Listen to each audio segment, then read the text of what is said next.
Caldwell grew up in a Christian home. Unfortunately, the protection his parents provided wasn't enough. Ryan wound up hanging out with the wrong friends. And a lot of marijuana smoking and drinking. It scared me literally to death because we had not exposed him to that environment. As a teenager, Ryan withdrew from his family.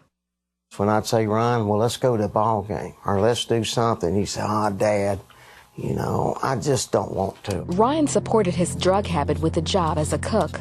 Then at 17, he was introduced to cocaine. I bought 3 bags and it kept getting more and more. I kept getting more and more. And I was broke, and the third day I'd been up for 3 days.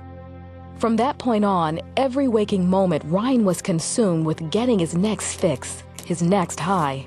His parents put him in a teen rehab facility.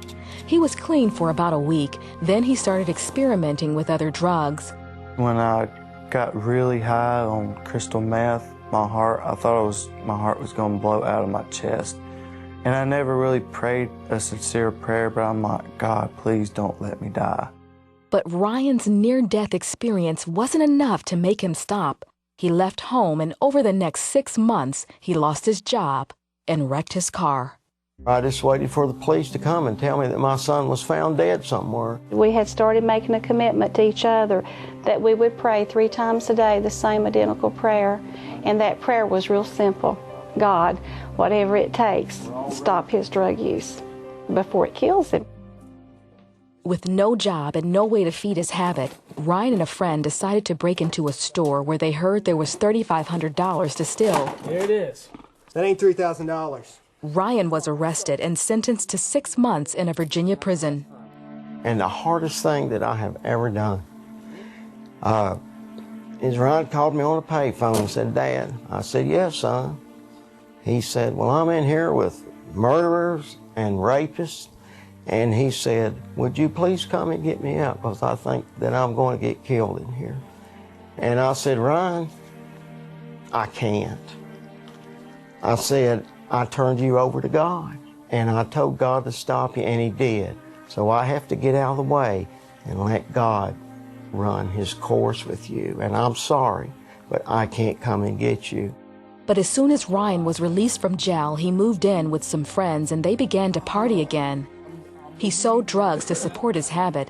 Then he started losing friends to drug overdoses. My friend didn't wake up from sleep, and it really scared me a lot because this was one of my close friends that passed away this time. Shortly after that, another friend began talking to him about Jesus Christ. And she looked at me, and she started talking to me a little bit about Jesus and how she went to church and how she knows Jesus in her heart. Ryan began to question his relationship with God. And I said, I'm going to hell. There's no way you're going to let me in heaven. So I felt God was saying to me, Ryan, just let me in. Just give yourself to me. Ryan moved back home. He says, there's just something going on in my life that I can't explain. And I talked to him about how I felt about God and how I needed him to help me. And I wanted to know I was going to heaven when I died. I said, Ryan, do you want the Lord to come in your heart right now? And I said, he will take that drug addiction. He will take all that from you. But you got to give it to him. At 3 a.m. is when I knelt to my knees and I accepted Christ as my Savior. And with many tears being shed, I came up off my knees and I felt like a new person. I baptize you tonight. The next Sunday, on Christmas Day, Ryan went to church and was baptized. And I felt so clean when I got out of that water. I didn't feel so dirty anymore. And I knew that, my sins were washed away. Today, Ryan has a job and attends church and has a new set of friends.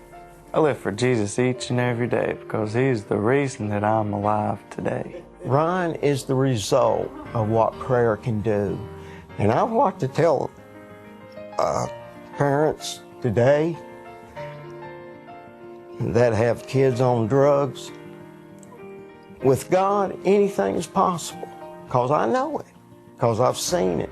If you're still alive and breathing, no matter what you're going through, there's hope in Jesus.